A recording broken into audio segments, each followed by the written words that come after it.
Is your Samsung phone stuck on Google FRP after a factory reset?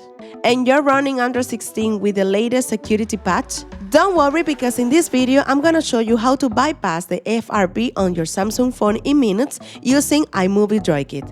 No complicated coding and no all explodes that fail. iMobie DriodKit is a professional FRP bypass tool designed specifically for Samsung devices. And the best part, you don't need any technical skills, just a Windows PC and a USB cable. Install it on your computer. It's safe and clean.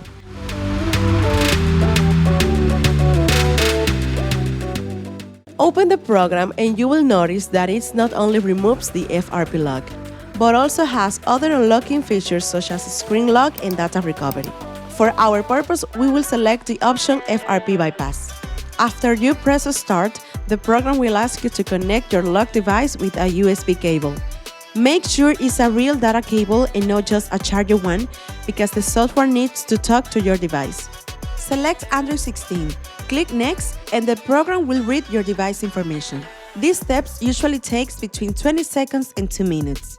Follow the instructions and the configuration file will start downloading, and during this time, don't disconnect or use your device.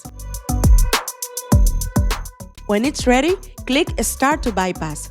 From here, you don't need to do anything else. DriodKit will handle the process.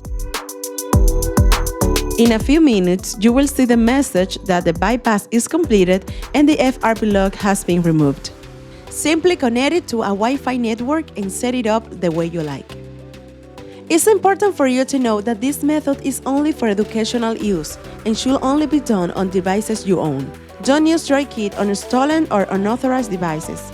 If you want to try DriodKit, go to the official iMobie website. Remember that iMobie DriodKit works with FRP on Samsung devices running Android 16 without any problems and doesn't require installing unsafe APKs on your phone. Thanks for watching, and don't forget to subscribe and turn on notifications. I see you in the next video.